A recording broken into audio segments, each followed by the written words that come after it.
Barrister Asaduddin Owaisi साहब का तहे दिल से शुक्रिया अदा करता हूँ कि उन्होंने एक बार फिर से मुझ पर यकीन एतमाद जताया और उन्होंने औरंगाबाद ईस्ट से मुझे लड़ाने का फैसला किया है।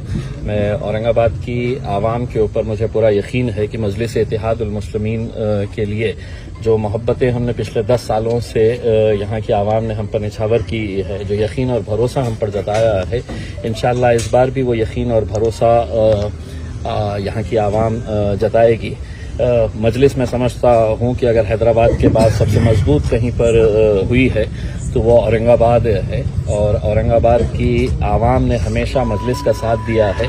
बहुत सारे नौजवान है, बुजुर्ग है, हमारी माएँ हैं, इन लोगों ने हमेशा अपनी दुआओं से हमें नवाजा है और इंशाअल्लाह यकीनन इस बार भी हमें कामयाबी मिलेगी और मजलिस का परचम यहाँ पर लहराएगा।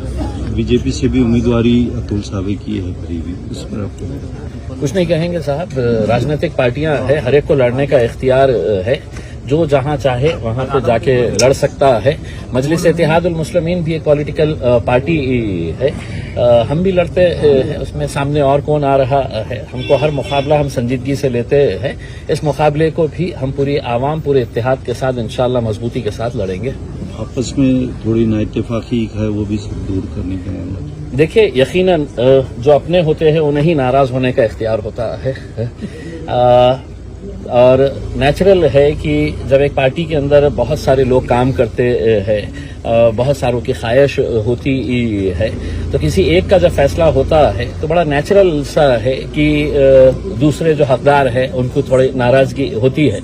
लेकिन मुझे यहाँ की पूरी आवाम के ऊपर, मेरे जितने भी साथी है, देखिए मजलिस इत्तेहादुल मुस्लिमीन यहाँ पर जो कामयाबी हासिल की है किसी एक शख्स की वजह से नहीं हुआ है।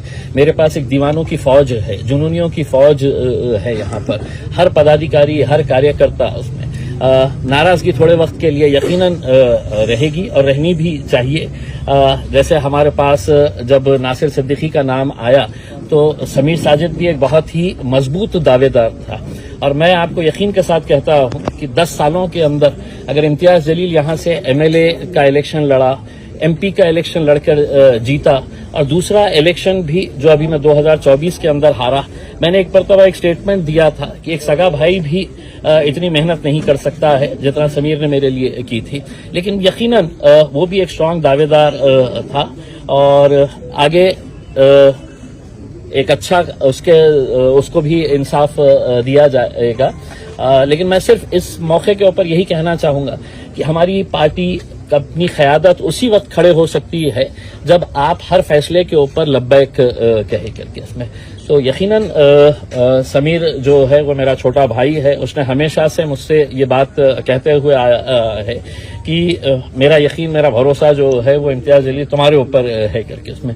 तो मेरे से जब नाराज है तो उसका पूरा हक है, पूरा इख्तियार है, लेकिन मुझे पूरा यकीन है जितनी मेहनत इम्तियाज जलील खुद करेगा उससे कुछ ज्यादा मेहनत जो है वो समीर साजिद और उसके साथ रहने वाली पूरी टीम करेगी इंशाअल्लाह। सबसे पहले तो मैं इम्तियाज भाई को मुबारकबाद दूंगा कि असद साहब ने उनको जो है तो आज औरंगाबाद ईस्ट से जो है तो कैंडिडेट बनाया है। 2 बार जो दीवार नहीं गिर सकी, इंशाल्लाह इस बार इम्तियाज जलील साहब उस दीवार को जरूर गिराएंगे और ईस्ट कॉन्स्टिट्यूंसी से जो है एमएलए बनेंगे। साथ ही मैं नासिर सिद्दीकी साहब को भी मुबारकबाद देता हूँ, इंशाल्लाह उनके लिए भी मेहनत करेंगे, जमात को मजबूत करने के लिए मेहनत करेंगे। और जिस तरीके से इम्तियाज भाई ने कहा कि समीर का भरोसा इम्तियाज भाई पे है, तो अल्हम्दुलिल्लाह समीर का भरोसा पहले अल्लाह के ऊपर है और अल्लाह के बाद मेरे क़ायद के ऊपर है और जो हुक्म मेरे क़ायद की तरफ से आया है तो अल्हम्दुलिल्लाह लब्बैक कहता हूँ और पूरी ईमानदारी से मेहनत करेंगे और दोनों सीट्स को इंशाल्लाह जिताने की पूरी कोशिश करेंगे। नारे तकबीर।